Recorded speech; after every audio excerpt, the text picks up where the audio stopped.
जय जय रघुवीर समर्थ.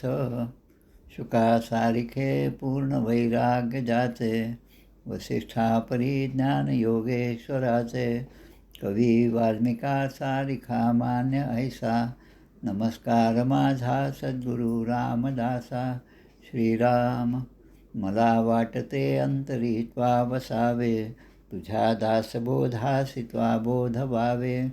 अपत्या परी पाववी प्रेमग्रासा, महाराज या सद्गुरु रामदासा. जय जय रघुवीर समर्थ. श्रीकृष्ण गोविंद हरे मुरारे, हे नाथ नारायण वासुदेव. प्रद्युम्न दामोदर विश्वनाथ, मुकुंद विष्णुर्भगवन् नमस्ते. सच्चिदानंदरूपाय विश्वोत्पत्त्यादिहेतवे, तापत्रय विनाशाय श्रीकृष्णाय वयं नमः. कृष्णाय वासुदेवाय हरये परमात्मने, प्रणतक्लेशनाशाय गोविंदाय नमो नमः. वसुदेवसुतं देवं कंसचाणूरमर्दनं, देवकी परमानन्दं कृष्णं वन्दे जगद्गुरुं. कृष्णकमलपत्राक्षं पुण्यश्रवणकीर्तनं, वासुदेवै जगद्योनिं नौमि नारायणं हरिं. कृष्ण कृष्णेति कृष्णेति यो मां स्मरति नित्यशः, जलं भित्त्वा यथा पद्मं संसाराद् उद्धराम्यहम्. कृष्णाय वासुदेवाय देवकी नन्दनाय च, नन्दगोपकुमाराय गोविन्दाय नमो नमः. नमः पङ्कजनाभाय नमः पङ्कजमालिने, नमः पङ्कजनेत्राय नमस्ते पङ्कजाङ्घ्रे. गोपाल कृष्ण भगवान की जय. जय जय रघुवीर समर्थ. ज्ञानं परमगुह्यं मे यद्विज्ञानसमन्वितं, सरहस्यं तदङ्गं च गृहाण गदितं मया. यावानहं यथा भावो यद्रूपगुणकर्मकः, तथैव तत्त्वविज्ञानमस्तु ते मदनुग्रहात्. अहमेवासमेवाग्रे नान्यद् यत्सदसत्परं, पश्चादहं यदेतच्च यो वशिष्येत सोऽस्म्यहं. मृतेऽर्थ यत् प्रतीयेत् न प्रतीयेत् चात्मनि, तद्विद्यादात्मनो मायां यथा भासो यथा तमः. यथा महान्ति भूतानि भूतेषु चावचेषु नो, प्रविष्टान्यप्रविष्टानि तथा तेषु न तेष्वहम्. एतावदेव जिज्ञासं तत्त्वजिज्ञासुनात्मनः, अन्वयव्यतिरेकाभ्यां यस्यात् सर्वत्र सर्वदा. एतन्मतं समाधिष्ठ परमेण समाधिना, भवान् कल्पविकल्पेषु न विमुह्यति कर्हिचित्. गोपाल कृष्ण भगवान की जय. द्वादशस्कंद अवतरणिका. द्वादशस्कंद प्रथमोध्यायात कलीचे राजवंश वर्णित, कलिधर्म द्वितीयात, नाम महात्म्य तृतीय, चार प्रलय चतुर्थात, अंतिम शुकबोध पंचमात, सद्गती परीक्षितेची षष्ठात, सर्पयज्ञ जन्मेजयाचा. अथर्वादी वेदशास्त्र शाखा पुराण लक्षण पंचमात निवेदन, मार्कंडेय तप वर वर्णन अष्टमात बोलिले. मार्कंडेयाशी मायादर्शन नवमात केले कथन, दशमात शंकर वरदान मार्कंडेयाशी. आयुध रहस्य भगवदांग निवेदिले यथासांग, सूर्यगण वर्णन समग्र एकादशात वर्णिले. सूची श्रीमद्भागवताची द्वादशात रचना तयाची, पुराण श्लोकसंख्या महात्म्याची त्रयोदशात विवरणे. गोपाल कृष्ण भगवान की जय. जय जय रघुवीर समर्थ. श्रीराम जय राम जय जय.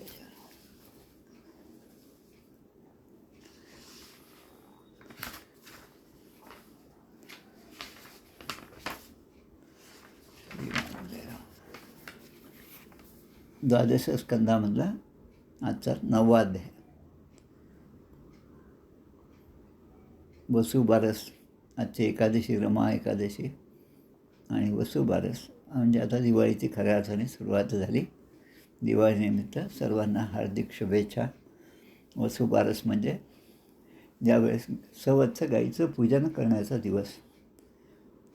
गोजीवनव्रत चोंडे महाराज, बाळकृष्ण चोंडे महाराज, त्यांचे पुत्र असणारे महाराज, त्यानंतर आमचे अनंतदास रामदासी गोजीवनव्रती असणारे, या सगळ्यांच्या चरणी साष्टांग वंदन करून आपण आजच्या या प्रवचनाला सुरुवात करत आहोत. अश्वत्थामा बलिर्व्यासो हनुमांश्च विभीषणः, कृपः परशुरामश्च सप्तैते चिरजीविनः.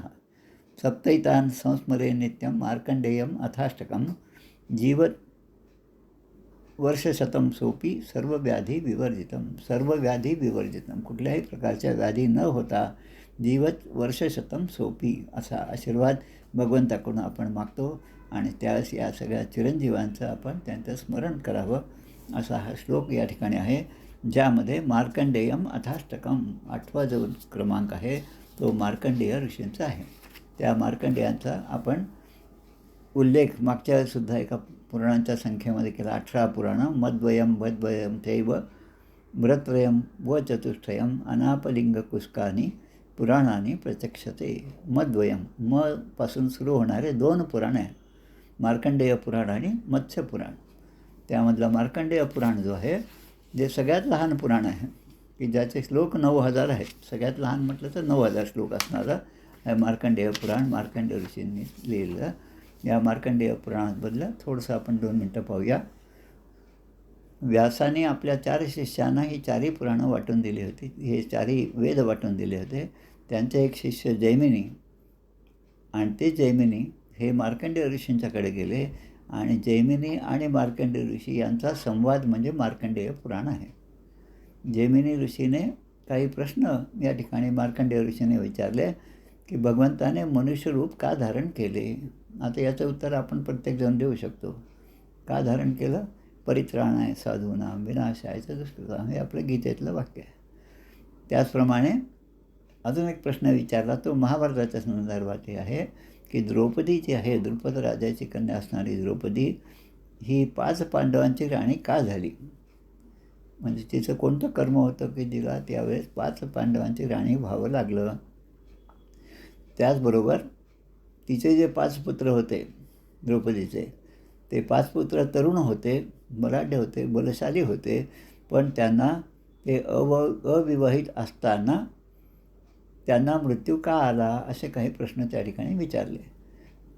आता यावेळेस जेव्हा हे प्रश्न विचारले तेव्हा मार्कंडेय ऋषी जे आहेत ते सकाळची वेळ होती, संध्यावंदन आणि नित्यकर्माची वेळ आहे. ते म्हणतात आता ही वेळ माझी या सगळ्या तुमच्या प्रश्नांना उत्तर देण्याची नाही, त्यामुळे मला आता आधी संध्यावंदन आणि नित्यकर्म जे आहे ते माझे आटोपले म्हणजे मग मी तुम्हाला या सगळ्यांची उत्तरं देतो. आणि आता त्यांनी मग पुढे जे पूर्ण कथा सांगितले, जे उत्तर दिलेले आहे ते म्हणजे मार्कंडेय पुराण. आता त्यामध्ये ते म्हणतात मी तुम्हाला 5 पक्षांचा परिचय करून देतो. म्हणजे मार्कंडेय ऋषींनी या सगळ्या प्रश्नाची उत्तरं सरळ सरळ दिली नाहीत आणि या जैमिनींना आश्चर्य वाटेल अशा प्रकारे आणि आपल्यालाही आश्चर्य वाटेल अशा प्रकारे एक कथा त्या ठिकाणी सांगितली झालेली होती. द्रोण नावाचा पक्षी त्याची कथा आहे. द्रोणाचे 4 मुलं ते सुद्धा पक्षी पिंगाक्ष, विबोध, सुपुत्र आणि सुमुख. आता या पक्ष्यांचा जन्म वगैरे या सगळ्या गोष्टी यामध्ये आहेत आणि हे 4ही पक्षी जवळपास तुमच्या आमच्यासारखे म्हणजे संस्कृत बोलणारे होते. आपण मराठीमध्ये बोलतो पण त्या काळात सगळे संस्कृत बोलणारे आणि माणसांची भाषा त्यांना येत होती, हे विशेष. आणि हे पाहून त्या जैमिनींना पण खूप आश्चर्य वाटलं की जे पुराणातलं रहस्य आहे जे साधारण माणसाला माहीत नसतं ते सगळं या पक्ष्यांना कसं काय आलं. तर अशा प्रकारे हे विस्तृत असं मार्कंडेय पुराण आहे. विस्तृत म्हटलं तरी 9000 श्लोक आहेत, पण 18 पुराणांमध्ये सगळ्यात लहान असं हे पुराण आहे. कधीही वेळ मिळाला तर हे पुराण जरूर वाचावं. मागे मी आमच्या अंबडला गेलो होतो, मधुकरांना त्या ठिकाणी होते. त्यांचेच मित्र असणारे एक देशमुख, आता मला त्यांचं नाव आठवत नाही, त्यांच्या घरी आमचा जाण्याचा योग आला आणि त्यावेळेस अण्णांनी मला सांगितलं की 18 पैकी 10 पुराणाचा अभ्यास यांनी केलेला आहे. म्हणजे 9 पुराणाचा अभ्यास झाला होता, 10व्या पुराणाचा अभ्यास ते करीत होते. म्हणजे आजही असे आहेत महाभाग जे पूर्ण 18 पुराणं जे आहेत त्याचा अभ्यास करीत आहेत. तर हे आपल्यासाठी एक आदर्श आपण लक्षात घेण्यासारखं आहे. आता यामध्ये मार्कंडेय ऋषींना जे मायेचं दर्शन झालं, भगवंताची माया काय आहे हे पाहण्याची इच्छा मार्कंडेयांच्या ठिकाणी झाली. तो भाग आपल्याला आज पाहायचा आहे 9व्या अध्यायामध्ये. संस्तुतो भगवान नित्यं मार्कंडेयन धीमता नारायणो नरसखाः प्रीत आह भगवत भृगद्वहम. बुद्धिमान मार्कंडेयाने जेव्हा अशी स्तुती केली, आपण मागच्या अध्यायात पाहिलं की त्यांनी नरनारायणांची स्तुती केली. नरनारायण हे त्या ठिकाणी समोर प्रगट झाले आणि तस्मै नमो भगवते पुरुषाय भूमने विश्वाय विश्वगुरुवे परदेवतायै नारायणाय ऋषये च नरोत्तमाय हंसाय संयतगिरे निगमेश्वराय. मी आपल्या या युगल स्वरूप म्हणजे नर आणि नारायण अशा ऋषींना वंदन करतो. अशा प्रकारे त्यांनी 10 श्लोकांमध्ये नरनारायणांची स्तुती केली. आता या ठिकाणी भगवंत मार्कंडेयाला म्हणाले, भगवंत म्हणतात म्हणजे नरनारायण, भगवंत म्हणजे नरनारायण. श्री भगवान वाच भो भो ब्रह्मर्षीर वर्यासी सिद्ध आत्मसमाधीना मयी भक्त्या अनपायिन्या तपस्वाध्याय संयमे. हे ब्रह्मर्षी मार्कंडेयाला म्हणतात, चित्ताची एकाग्रता म्हणजे साधकाच्या ठिकाणी आवश्यक असणाऱ्या गोष्टी ज्या आहेत ते आपलं चित्त एकाग्र झालं पाहिजे. चित्त भ्रमित आहे, चित्त चंचल आहे, तर ती साधना होऊ शकत नाही. म्हणून चित्ताची एकाग्रता याचा क्रमांक पहिला आहे. मग म्हणतात तपश्चर्या म्हणजे तत्तेकाग्रम मनःकृत्वा, गीतेमधला श्लोक आहे की मन हे एकाग्र करून ती साधना केली तर त्याला ती तपश्चर्या असं खऱ्या अर्थाने म्हणता येईल. आणि म्हणून दुसरा क्रमांक या ठिकाणी तपश्चर्याचा आहे. आणि त्यानंतर स्वाध्याय म्हणजे जे आपण आज केलं तेच पुन्हा पुन्हा करून त्याचा अभ्यास झाला पाहिजे, त्याला स्वाध्याय म्हणतो. आता याने काय साधायचं? एकाग्रता, तपश्चर्या आणि स्वाध्याय या तिघांचा परिणाम कशावर होईल की संयम, इंद्रिय संयम आहे, मनसंयम आहे, या सगळ्या गोष्टीकडचं संयम म्हणजे आपलं नियंत्रण या बाह्य गोष्टींवर झालं पाहिजे. आणि ह्या सगळ्या गोष्टी साधल्या तर माझी अनन्य भक्ती प्राप्त होते असं भगवंत या ठिकाणी सांगतात. आणि म्हणतात मार्कंडेया तुझ्या ठिकाणी या सगळ्या गोष्टी असल्यामुळे तू खऱ्या अर्थाने सिद्ध पुरुष झाला आहेस. तपस स्वाध्याय संयमही वयम ते परितुष्ठा स्म. स्म म्हणजे भूतकाळातलं पद आहे. स्म म्हणजे आम्ही तुझ्यावर खूप प्रसन्न झालो आहोत या सगळ्या गोष्टींमुळे. तुझं कल्याण असो. सर्वांना वर देणारा असा मी आहे, म्हणून तुला इच्छित असणारा वर तू माझ्याकडून मागून घे. वरम प्रतीच्छ भद्रंते वरदेशात अभिप्सितम. अभिप्सितम म्हणजे तुला जे काय अभिप्रेत आहे, जे काय तुला मागायचं आहे तो वर तू माझ्याकडून मागून घे. आता ऋषी जे आहेत ते सुद्धा तेवढेच पोचलेले असल्यामुळे ते सुद्धा म्हणतात की ब्रह्मदेव इत्यादी जे देवगण आहेत, ब्रह्मा, विष्णू आणि शंकर, हे सुद्धा परिपक्व असलेल्या मनाने ज्यांच्या चरणकमलाचे दर्शन घेतात त्यांची पोच भगवंताच्या चरणकमलाचे दर्शन घेण्यापुरती आहे. पण मला तर तुम्ही प्रत्यक्ष रूपाने दर्शन दिले आहे, म्हणजे प्रत्यक्ष सगुण रूपामध्ये मी तुमचं दर्शन घेत आहे. म्हणजे अगदी शिरकमलापासून पादकमलापर्यंत, चरणपादुकापर्यंत मला तुमचं दर्शन झालेलं आहे. माझ्यासमोर तुम्ही प्रगट झाला आहात. यद भवान समदृश्यत गृहीत्वा जादयो यस्य श्रीपादाब्ज दर्शनम. आता असं दर्शन झाल्यानंतर मग पुन्हा मी वेगळं असं काय मागावं? कारण माझ्या डोळ्यासमोर तुम्ही स्वतः प्रगट झालेला आहात. तरी पण तुम्हाला एक मात्र मागणं मी मागतो, भगवंता तुमची जी माया आहे, माया म्हणजे आपण म्हणतो माया आणि मायापती. मायापती म्हणजे भगवंत, माया म्हणजे लक्ष्मी. माया म्हणजे जी नाही, माया, मा म्हणजे नाही, जी नाही, ती लक्ष्मी किंवा जी आहे पण ती लय पावणारी आहे. ती फक्त भगवंताच्या सत्तेवर ती दिसते आपल्याला. ती माया जी आहे त्या मायेचं स्वरूप काय, ती माया कशी असते, त्या मायेचा अनुभव घ्यावा असं मला बऱ्याच दिवसापासून वाटत आहे. दृक्षे मायाम यया लोकः. या सगळ्या लोकांमध्ये, ब्रह्मलोकांमध्ये, विष्णू लोकांमध्ये, या सगळ्यांमध्ये आपली जी माया आहे तिचं दर्शन घ्यावं असं मला वाटतं. दृक्ष म्हणजे मी ती पाहू इच्छितो. सपालो वेद सद्विदाम. कारण त्या मायेमुळे अनेक प्रकारचे भेद माणसाच्या मनामध्ये, चित्तामध्ये निर्माण होतात. तीच माया आहे. आता साधा उपाय काय याचा? साधं उदाहरण म्हणजे रस्त्याने जात असताना उन्हाळ्यामध्ये जे मृगजळ दिसतं तीसुद्धा मायाच आहे. म्हणजे जे नाही ते दिसणं, जे आहे ते न दिसता त्याच्या ठिकाणी दुसरं दिसणं. रज्जू सर्प न्याय, सोने आणि अलंकार, कितीतरी उदाहरणं आहेत. तर ही जी माया आहे ती माया काय आहे, ती कशी असते, तिचा प्रभाव कसा होतो जीवावर, हे मला पाहण्याची इच्छा आहे. आता सूतजी शौनकादी ऋषींना सांगतात की शौनका, मार्कंडेय मुनीने जेव्हा अशा प्रकारे नरनारायणांच्याकडे आपली इच्छा व्यक्त केली, त्यांनी त्यांचं पूजन केलं आणि ते हसून म्हणाले, ठीक आहे, ठीक आहे. म्हणजे आता तथेति सस्मयन प्रागात बदर्याम अमीश्वरः असं म्हणून ते नरनारायण त्या ठिकाणून निघून गेले. ठीक आहे म्हणून त्याने वर दिला आणि ते निघून गेले. तमेव चिंतयन अर्थम ऋषी स्वाश्रम एव सहा. आता त्या दिवसापासून मार्कंडेय ऋषी आपल्या आश्रमामध्ये रोज त्याच गोष्टीचं चिंतन करीत होते. आपण नरनारायणाला हा प्रश्न विचारला की तुमची माया काय आहे, तिचा मला अनुभव घ्यायचा आहे. आता त्या मायेचा अनुभव मला केव्हा देतील, हाच एक विचार त्यांच्या मनामध्ये कितीतरी वर्ष होता. आता सूर्य, अग्नी, जल, पृथ्वी, वायू, आकाश आणि अंतःकरण एवढंच नव्हे तर सगळीकडेच भगवंताचे चिंतन ते ऋषी करत होते. आणि कधीकधी तर त्या भगवंताच्या या सगळ्या लीला ज्या आहेत त्या आपल्या डोळ्यापुढे दिसतात, त्या पाहून भगवंताचं रूप या अनेक रूपाने पाहून त्यांच्या मनामध्ये भगवंताची पूजा करण्याचा विचार पण विसरून जातात. ते क्वचित पूजा विसस्मार, क्वचित पूजा म्हणजे काही काही वेळेस पूजा करण्याचं सुद्धा ते विसरून जातात. असाच प्रसंग आमच्या रामकृष्ण परमहंसांच्या चरित्रामध्ये आहे. सगळं पूजेचं साहित्य त्या ठिकाणी आणलेलं आहे. रासमणी देवी आणि त्यांचे जावई असणारे मथुराबाबू, आत्ता जानेवारी आम्ही त्यांच्या ठिकाणी जाऊन आलो, दर्शन घेतलं. त्यांनी सगळी पूर्ण तयारी केली. रामकृष्ण परमहंस बसलेले आहेत, समोर काली मातेचा विग्रह आहे. आता मातेची पूजा करायची आहे. आता पूजा करताना जे जे द्रव्य घेतलं ते त्या देवीच्या अंगावर व्हायचं आहे, मंत्र म्हणायचं आहे. आणि हे करता करता ते त्या पूजेमध्ये इतके तल्लीन होतात की जे काय पंचामृत, दही, दूध, मध जे काय असेल ते देवीच्या अंगावर टाकता टाकता त्यातला बराचसा भाग ते स्वतःच्या अंगावरसुद्धा टाकायला लागले.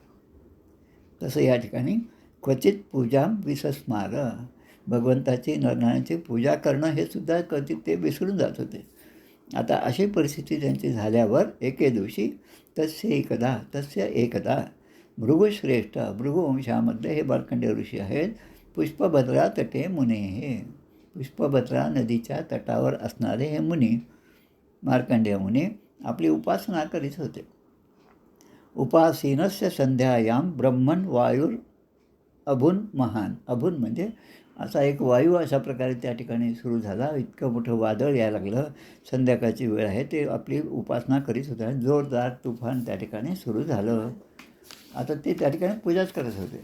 आता ते तुफान एवढं मोठं होतं, त्याचं सगळं वर्णन या ठिकाणी दिलं आहे. आता याने प्रश्न काय विचारला, भगवंता तुमची माया काय आहे, तिचा मला अनुभव घ्यायचा. आता खऱ्या अर्थाने आता हे पूर्ण आपण वाचलं म्हणून आपण सांगू शकतो की आता खऱ्या अर्थाने माया काय हे दाखवण्यासाठी सुरुवात झालेली आहे. म्हणजे बऱ्याच वेळेस काय असतं की अगदी निरभ्र आकाश असतं, सूर्य असतो, खूप उष्णता असते आणि अचानक आकाशामध्ये ढग जमा होऊ लागतात आणि ते ढग झाल्यानंतर लगेच एकदम थंडी पडते. थंडी पडल्यानंतर गारा पडतात आणि मोठा वर्षावसुद्धा सुरू होतो. आणि आपणच म्हणतो अरे हे काय अवकाळीच पाऊस आहे, हा काही पाऊस येण्याची वेळसुद्धा नाही, हा काही तो ऋतू पण नाही. आणि इतका मोठा पाऊस की सगळं जलप्रपात त्या ठिकाणी निर्माण झालेला आहे.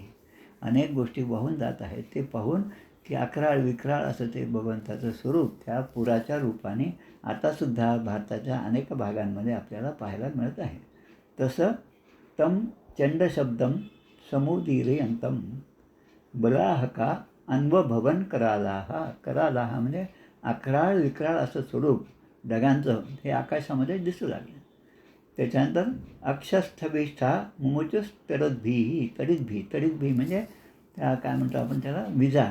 आकाशामध्ये अचानकपणे विजा कडकडू लागल्या. आता रथाचा धुरा म्हणजे रथाचं जे चाक असतं ते चाक पावसाळ्यामध्ये जे आपण खेड्यामध्ये पाहतो की जेव्हा बैलगाड्या चालतात आणि पावसाचे दिवस असतात त्यामध्ये एक प्रकारचा खड्डा समान अंतरावर ते निर्माण होतात. आता अशा पावसाच्या मोठमोठ्या धारा पृथ्वीवर पडल्यामुळे असे खड्डे तयार झाले आणि मोठमोठ्या धारा, त्याला म्हणलेलं आहे गजतुंड, हातीच्या सोंडे एवढ्या धारा. आपल्या दासबोधामध्ये सुद्धा प्रलय निरूपण दशक 10 समास 5मध्ये पंचप्रलयाचं वर्णन आहे. त्या प्रलयाची परिस्थिती जी आहे ती सुद्धा अशाच प्रकारे सांगितलेली आहे. मोठमोठ्या धारांनी सगळीकडे वर्षाव होत आहे आणि सगळी जमीन वाहून जात आहे. अशी स्थिती आताही झालेली आहे. आता इतक्या मोठ्या लाटा उसळत आहेत समुद्रामध्ये की त्यामध्ये उभं राहणं, त्याकडे पाहणं हे सुद्धा आता कठीण व्हायला लागलं. आणि इतका प्रचंड आवाज आहे की ते कानठळ्या बसत आहेत. महाभयावर्त गभीर घोषाः. गभीर म्हणजे धीर गंभीर असा आवाज, घोष त्या ठिकाणी येत आहे. आणि हे सगळं पाहत असताना त्या पाण्यामध्ये समुद्राच्या अनेक मगरी ज्या आहेत त्या पाण्याच्या आतून वर येऊन उसळी मारत आहेत. आता पाहणाऱ्याने हे दृश्य पाहिलं तर पाहणारा जसा घाबरून जातो तसंच या ठिकाणी मार्कंडेय ऋषीची अवस्था पण झालेली आहे. आत बाहेर सर्वत्र पाणीच पाणी दिसू लागलं. आता स्वर्ग जो वर असतो, आकाशाच्याही वर असणारा स्वर्ग, तो आता या पाण्यामध्ये बुडून जाईल का काय अशी परिस्थिती आली. प्रचंड वारा वाहत आहे, सगळीकडे थंडी आहे, विजा चमकत आहे आणि जग सगळं त्रासून गेलेलं आहे.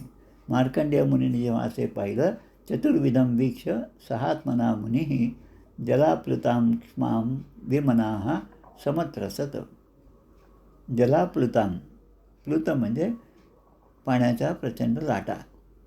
जसं नदी तिचा प्रवाह जसा जसा वाढत जातो तसं तसं एक प्रकारे माणसाच्या मनामध्ये भीती निर्माण होते. कारण पाणी जे अगदी संथ दिसतं ते आज एवढं सगळं काठोकाठ भरलेलं आहे आणि काही गावंसुद्धा बुडत आहेत. हे पाहिल्यावर जसं सहज माणसाच्या मनामध्ये भीती निर्माण होते आणि एखादा प्रलय होतो का काय असं वाटतं, तसंही या ठिकाणी झालं. सगळी पृथ्वीसुद्धा बुडून गेलेली असं झालं. आता चारही प्रकारचे प्राणी, 4 प्रकार आपल्याला माहिती आहे: स्वेदज, उद्भिज, अंडज आणि चारज.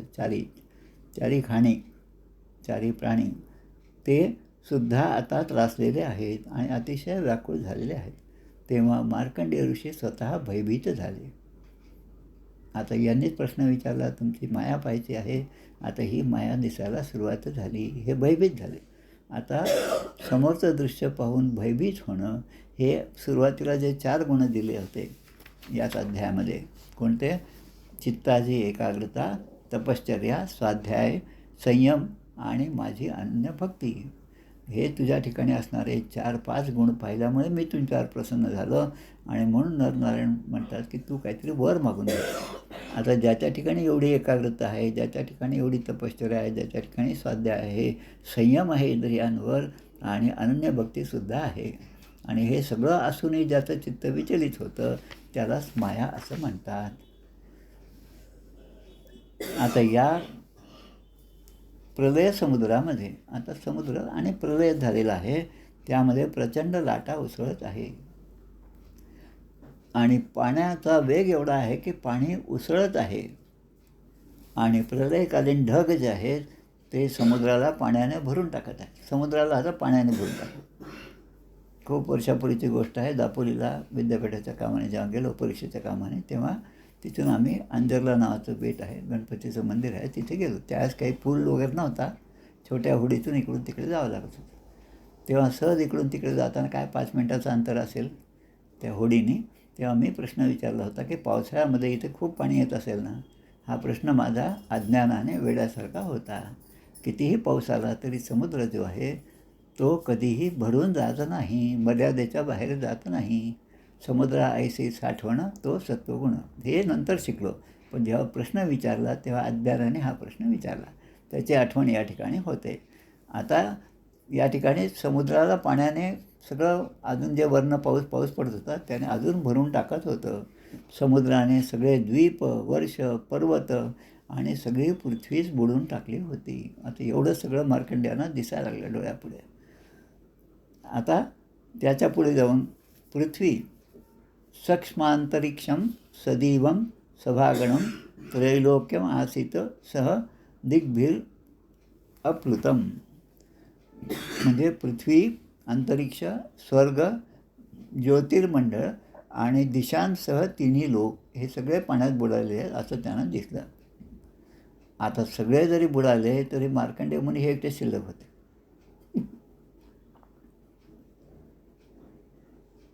आता हे सुद्धा आश्चर्य आहे. पण आता यांना मायाच पाहिजे होती. भगवंताने, नरनारायणाने सगळं बुडवलं पण यांना शिल्लक ठेवलं. आता हे कसं झालं? ते मायेमुळेच झालं. आता तो महामुनी एकटा शिल्लक राहिला आता सगळं बुडत आहे आणि एकटाच आपण शिल्लक आहे. सगळीकडे खूप गोंधळ माजला आहे, कोणीच आपल्या ओळखीचं नाही. अशा परिस्थितीमध्ये भीतीने माणूस आपल्याजवळ असणारं सगळं सामान सगळं सोडून देतो. किती मौल्यवान हिरे-माणकं का असेना त्यामध्ये किंवा काही का नसेना, रिकामी पेटी असली तरी तिचा मोह काही माणसाला सुटत नाही. पण अशा प्रकारे भयग्रस्त झाल्यावर माणूस इकडे-तिकडे जसा फिरत राहतो भीतीने, तसा या ठिकाणी मार्कंडेय ऋषी इकडे-तिकडे भटकत होते. बभ्राम विक्षिप्य जडान अंधवत, म्हणजे आपल्या जटासुद्धा सुटलेल्या आहेत आणि एखादा आंधळा माणूस जसा इकडे-तिकडे पळत जावा तसा मार्कंडेय मुनी पळत होते. आता एवढे शारीरिक कष्ट झाल्यानंतर क्षुत्रट परितो मकरी स्तिमिंगिलैही. तिमिंगल म्हणजे एक मोठा मासा. मोठमोठे मासे जे आहेत ते इकडून तिकडे त्या समुद्राच्या लाटेबरोबर येत होते. ते सुद्धा त्यांनी पाहिले. ते एकमेकांवर तुटून पडत होते. आता मोठमोठे मासे म्हणजे आपल्या कल्पनेच्या पलीकडे मोठे असणारे जे मासे एकमेकांशी भांडत आहेत आणि तिथे आपण एकटेच आहोत. आपल्याला मदत करणारा कोणीच नाही. आणि असं पाहून खरं म्हणजे माणसाला खूपच भीती वाटायला लागते. तशी यानं झाली. आता त्याला पृथ्वी आणि आकाश, आपण पृथ्वीवर आहोत, वरचं आकाश आहे, अशा साध्या साध्या गोष्टींचं स्मरणसुद्धा मार्कंडेयांना राहिलं नाही. क्वचित गतो महावर्ते तरलैस्ताडितः क्वचित यादोभिर्भक्षते क्वापि स्वयमन्योन्य घातिभिः. आता त्या ठिकाणी त्या पाण्याच्या एवढ्या मोठ्या प्रवाहामुळे, प्रलयामुळे अनेक प्रकारचे भोवरे निर्माण झाले. आता हे मार्कंडेय ऋषी कधी त्या भोवऱ्यामध्ये अडकत होते, कधी त्या भोवऱ्यांबरोबर त्या पाण्याच्या आतमध्ये जात होते आणि कधी त्याच काय म्हणतो आपण त्याला त्याच प्रेशरमध्ये ते बाहेरसुद्धा फेकले जात होते. त्या लाटांचे तडाखे त्यांना बसत होते. कधीकधी ते प्राणी जेव्हा एकमेकावर आक्रमण करीत होते तेव्हा ते यांचीच शिकार करतात काय असं सुद्धा यांना वाटत होतं. आता ही सगळी माया, हा सगळा खेळ किती दिवस चालला याचं वर्णन या ठिकाणी आहे. क्वचित विच्छोकत क्वचिन मोहम क्वचित दुःखम सुखम भयम क्वचिन मृत्युर अवाप्नोती व्याधाधी उरतादितः. आता या सगळ्या घटनेमुळे मार्कंडेयांना कधी शोकग्रस्त होई, कधी ते मोहग्रस्त होत होते. मी काय हे मागून घेतलं, यापेक्षा देवाचं काहीतरी कृपा मागितली असते तर बरं झालं असतं असंही वाटायला लागलं. कधी त्यांच्या ठिकाणी भय झालं, कधी दुःख निर्माण झालं, आपला कधी मृत्यू येईल असंही त्यांना वाटत होतं आणि कधी निराळ्या रोगाने आपण ग्रस्त झालो आहोत असंसुद्धा कल्पना त्यांच्यापुढे येऊ लागली. आता हे सगळं होईपर्यंत किती काळ लोटलं याचं एक कोष्टक या ठिकाणी दिलं. अयुत वर्षाणाम. अयुत वर्षाणाम. अयुत म्हणजे 10,000 वर्ष. 10,000 वर्षाचे पुन्हा 10,000 वर्ष. सहस्राणी शतानीच, म्हणजे याची संख्या म्हणजे 1 शंकू वर्ष. आता 1 शंकू वर्ष म्हणजे किती होतात? एकावर 13 शून्य दिल्यावरची संख्या होती. आता हे तुमचं तुम्ही लिहून पहा आणि मग ते वाचून पहा.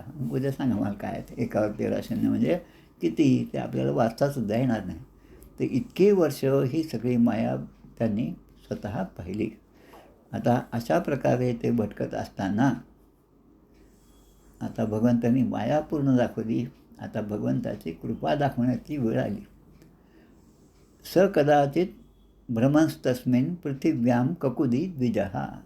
ककुद म्हणजे काय? आपल्या जनावरांच्या पाठीवर जे असं काय म्हणतो आपण त्याला, नाही पाठीवर असतं ना जिथे ते बैलगाडी बांधतात पहा, त्याचा दोर बांधतात, जू बांधतात, त्याला ककुद म्हणतात. तर ककुद म्हणजे एखादी टेकडी जी आहे ती त्या ककुदाप्रमाणे वाटायला लागली आणि त्यांना असं दिसलं की या पृथ्वीवर काहीतरी उंचवटासुद्धा मला दिसतो आहे. जिथे काहीच दिसत नव्हतं, पाणीच पाणी झालं होतं, त्या ठिकाणीसुद्धा थोडासा उंचवटा त्यांना पृथ्वीचा दिसला, जमिनीचा भाग दिसला. आता एवढंच नाही, नगरोद पोतम ददृशे. नगरोद म्हणजे वडाचं झाड. नगरोद औदुंबर अश्वत्थ, तर नगरोद म्हणजे वडाचं झाड. आता एवढ्या जलप्रलय झाल्यानंतर जिथे काहीच शिल्लक नव्हतं त्या ठिकाणी हा जमिनीचा तुकडा वर कसा आला, त्याच्यावर ते वडाचं झाड कसं आलं ते त्यांनी पाहिलं आणि त्यांना खरंच आश्चर्य वाटलं. आता एवढंच नाही, पण त्या झाडाला पानं भरपूर होती आणि फळंसुद्धा शोभून दिसत होती. प्राग उत्तरस्यां शाखायां तस्यापि ददृशे शिशुं शयानं पर्णपुटके ग्रसंतं प्रभया तमः. प्राग उत्तरस्यां, प्राग म्हणजे पश्चिम, उत्तर आणि उत्तर, पश्चिम आणि नाही पूर्व आणि उत्तर, पूर्व उत्तर दिशेला म्हणजे ईशान्य दिशेला एक त्या झाडाची फांदी होती. ती फांदी त्यांना दिसली आणि तिच्यावर एक द्रोणाच्या आकाराचं पान होतं. द्रोण जसं असतं त्याच्या आकाराचं एक पान होतं. आता त्यांना असं दिसलं की ते जे पान आहे द्रोणासारखं, म्हणजे असं आपण जसं अर्घ्य देतो आपण, त्या कसं आपण हात करतो तसं त्यांना ते पान दिसलं आणि त्या पानावर एक लहान बालक पहुडलेलं आहे असं त्यांना दिसलं. प्रागोत्तरस्यां शाखायां तस्यापि ददृशे शिशुं, ददृशे म्हणजे दिसलं, शिशुं शयानं पर्णपुटिके, त्या पानाच्या पुटिकेमध्ये म्हणजे त्या कर्ण, जसं कानाचं फूट कर्णपुटी आपण म्हणतो तसं त्या पानाच्या पुटीमध्ये ग्रसंतं प्रभया तमः, त्यामध्ये एक छोटा बालक निघलेला आहे असं त्याने दिसलं. आता त्याच्या शरीरातून बाहेर पडणारा जो तेज होतं त्या तेजाने आसपासचे सगळं जे काय वातावरण होतं सगळं उजाळून निघालं. महामर्कत श्यामं श्रीमद वदन पंकजम कंबुग्रीवम महोरस्कम सुनासम सुंदर भ्रुवम. आता त्या भगवंताची जे त्या उडशा पानावर काहीतरी मराठी गाणं आहे, तिथल्या पिंपळ पानावरती अवघे विश्व तरावे. मग ते नुसती कविता म्हणून चांगली आहे, पण हे असं सगळं डोळ्यापुढे दिसल्यावर मग किती भीती वाटते हे नंतर समजतं आपल्याला. आता त्या बालकाला त्यांना असं दिसलं की तो बालक जो आहे सावळ्या वर्णाचा आहे. पाचूचे खडे जसे असतात, कोणी पाहिलं कोणाला माहिती, पण पाचूच्या खड्यासारखा सावळ्या वर्णाचा आहे. सुंदर असं मुखकमल आहे, सौंदर्य संपन्न आहे आणि मान मात्र शंखासारखी आहे. कंबू ग्रीवम, ग्रीवम म्हणजे मान, कंबू म्हणजे शंख. महोरस्कम, उरस्कम म्हणजे छाती. सुनासम, त्याचे नासिका ही सुद्धा सुंदर दिसत, सरळ सुंदर नासिका, जेथे पवनासी झाले सुख. आमच्या तिरुपती बालाजीचं वर्णन जे आहे ते केलेलं आहे, खूप सुंदर. म्हणजे त्या नासिकातून जो श्वास आत जातो किंवा श्वास बाहेर येतो त्यालासुद्धा सुख प्राप्त होतं. इतकं सुंदर त्याचं नाक होतं भगवंताचं. लाल ओठ होते, ते कांतीने शोभून दिसत होते. भगवंताच्या हातामध्ये जो शंख आहे तो खरा पांढऱ्या रंगाचा शंख आहे, पण भगवंताने आपल्याला ओठाला लावल्यामुळे त्या ओठाची लालिमा जी आहे ती त्या शंखामध्ये उतरली आणि तो शंखसुद्धा आता थोडासा तांबूस असा दिसायला लागला असं वर्णन आहे. आता डोळ्यांच्या कडा पद्मगर्भा अरुणापांगम हृदयासावलोकनन व्यासै जलसंविघ्नं निम्ननाभिलोदरम. कमळाच्या गाभ्याप्रमाणे लालसर अशा डोळ्याच्या कडा झाल्या होत्या. हास्ययुक्त मनोहारी असं त्यांचं दृश्य होतं.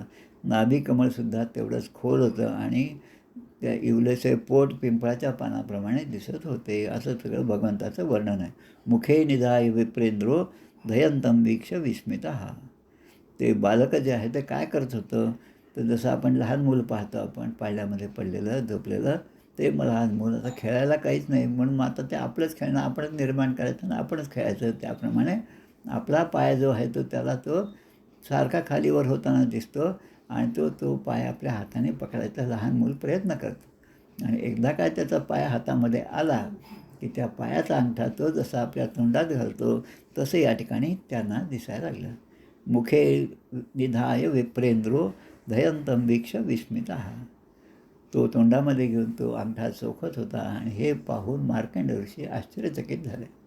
तद्दर्शनात असं त्या भगवंताचं दर्शन झाल्यामुळे विहित परिश्रमो मुदा. विहित परिश्रमो, परिश्रम म्हणजे आत्तापर्यंत त्यांना झालेले कष्ट, कारण भगवंताची माया पाहिल्यावर त्यांना ज्या मनामध्ये भीती वाटत होती, कष्ट वाटत होतं की आता माझं काय होईल, माझं मृत्यू येईल का वगैरे, हे सगळं जे वाटत होतं. विहित परिश्रमो मुदा. परिश्रम वीत, वीत म्हणजे निघून गेले. वीत राग भय क्रोध, वीत राग म्हणजे राग निघून गेला, राग म्हणजे आसक्ती निघून गेली. तसं वीत परिश्रम मुदा, मुदा म्हणजे आनंद, मुदित. आणि मग आनंद वाटला आणि मग प्रोत्फुल्ल हृत पद्म विलोचन अंबुजहा, आणि मग त्यांचे नेत्रकमल प्रफुल्लित झाले. आता या बालकाचा भाव पाहून यांच्या मनामध्ये आलं की जिथे फक्त आत्तापर्यंत मी एकटाच होतो, पण या ठिकाणी हे बालक कसं आलं आणि हे बालक जिवंत आहे. एवढा सगळा प्रलय झालेला असतानासुद्धा हे बालक किती आनंदामध्ये आहे. आणि आनंदाने त्याचं ते अंगठा चोखताना पाहून मलासुद्धा आनंद होत आहे. त्यामुळे नक्कीच कोणीतरी हा देवता आहे असं म्हणून त्या बालकाचे भाव पाहून हा कोण आहे अशी मनामध्ये शंका आली. प्रवृष्ट रोमा अद्भुत भाव शंकित, अद्भुत भावाने शंकित झालेला मार्कंडेय ऋषी प्रश्नम पुरस्नम प्रससार बालकम, ते त्या बालकाकडे हळूहळू पुढे सरकू लागले.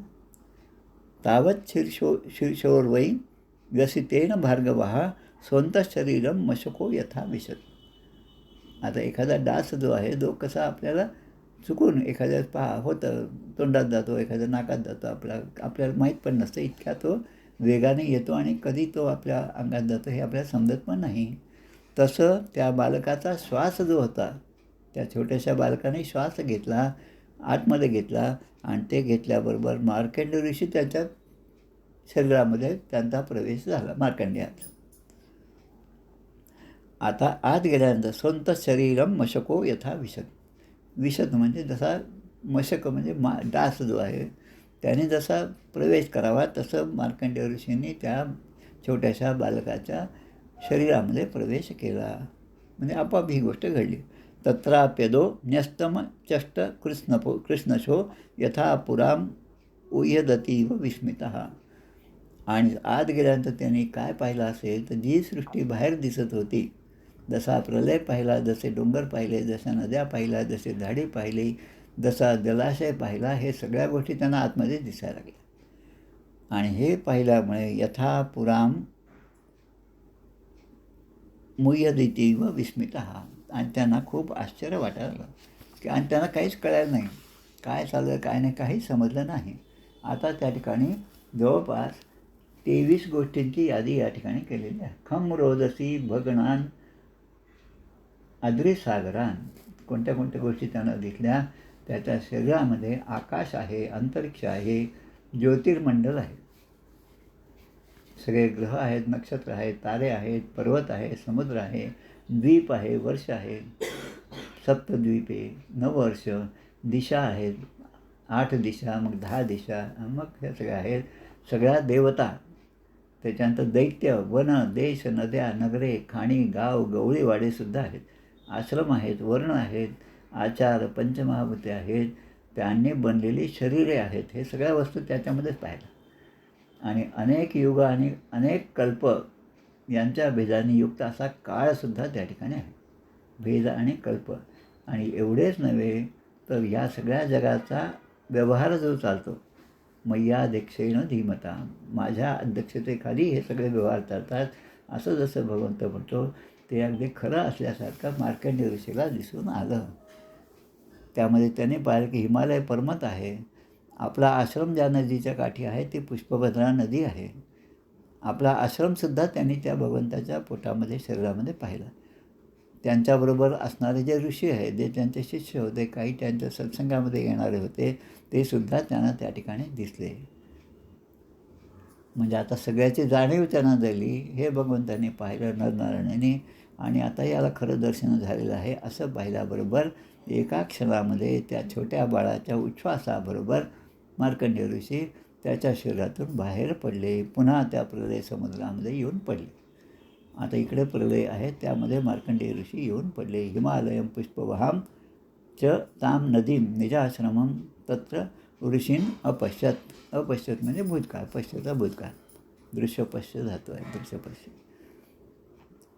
आता हे सगळं पाहून आता त्यांना दिसलं की मग ते वडाचं झाड आहे, त्याला ते पान आहे, पानावर द्रोण आहे, त्यावर ते बालक झोपलेलं आहे आणि मंद हास्य आहे, आणि तो कृपा कटाक्ष आपल्याकडे करत आहे आणि मला तर दिसत आहे. अथ तम बालकम वीक्ष, अशा त्या बालकाला पाहून, वीक्ष म्हणजे पालकाला पाहून, भगवंतांना मुनीने आपल्या डोळ्यांच्या द्वारे आत नेऊन स्थिर केलं, हृदयामध्ये स्थिर केलं. कोणाला? या मुनींना, मार्कंडेय मुनींना भगवंताने आपल्यामध्ये स्थिर केलं. आणि आता त्याला आलिंगन देण्यासाठी मुनी अतिशय कष्टाने पुढे सरसावला. आता सगळ्या मायेचं दर्शन ज्या भगवंताने दिलं, आता त्या भगवंताला एकदा मिठी मार म्हणून ते आता पुढे सरकले. आता इतक्यामध्ये काय झालं?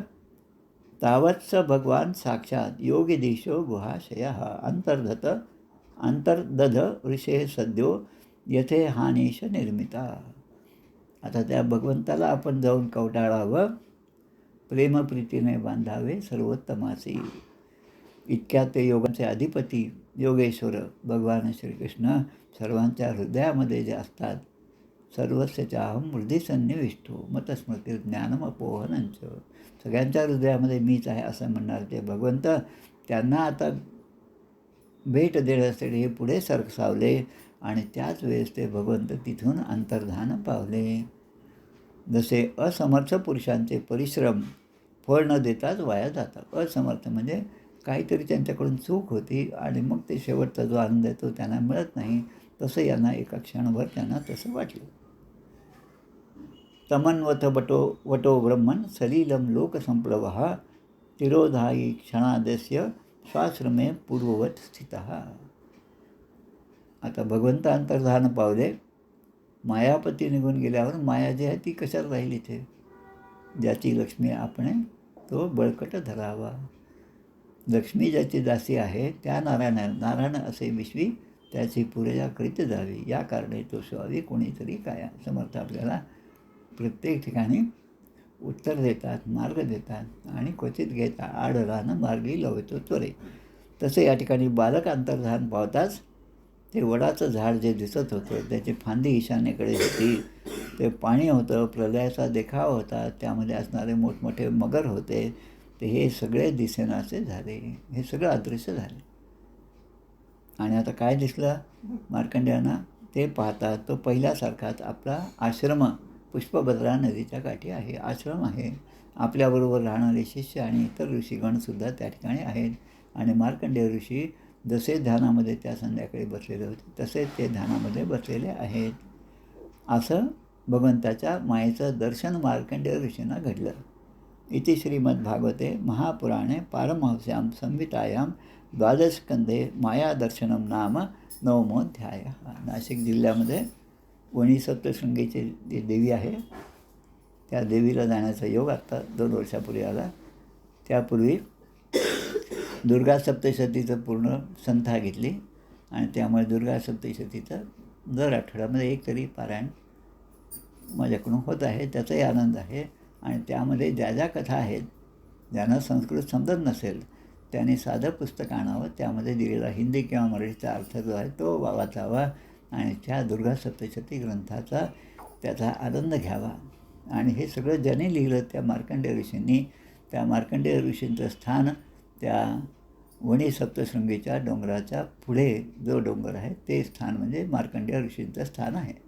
मार्कंडेय ऋषी जी कथा सांगतात, जे सप्तशती सांगतात, ती आपल्याला नीट ऐकू यावी म्हणून जसं आपण एखाद्या मुलाला काही सांगतो तेव्हा तो कान देऊन लक्ष देऊन जसा अगदी कानापाशी हात घेऊन जसा ऐकतो, तसं या देवीचं रूप आहे, किंचित मान वाकलेली आहे आणि ते ठिकाण प्रत्येकाने जरूर पाहावं.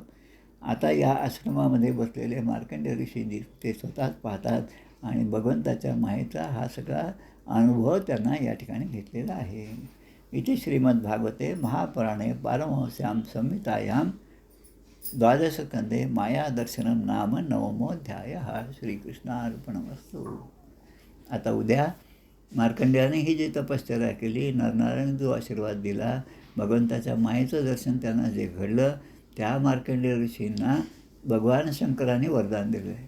आशुतोष म्हणतो की थोड्याशा जरी साधनेने जे खुश होतात, जे अत्यंत आनंदित होतात आणि वर देण्यासाठी प्रयुक्त होतात, ते भगवान शंकर मार्कंडेय ऋषींना भेटतात आणि त्यांना वरदान देतात. हा भाग आपण आता उद्या पाहणार आहोत. द्वादशस्कंधामधला 10वा अध्याय उद्या आपण पाहणार आहोत. गोपाल कृष्ण भगवान की जय. श्रीराम जय राम जय जय राम.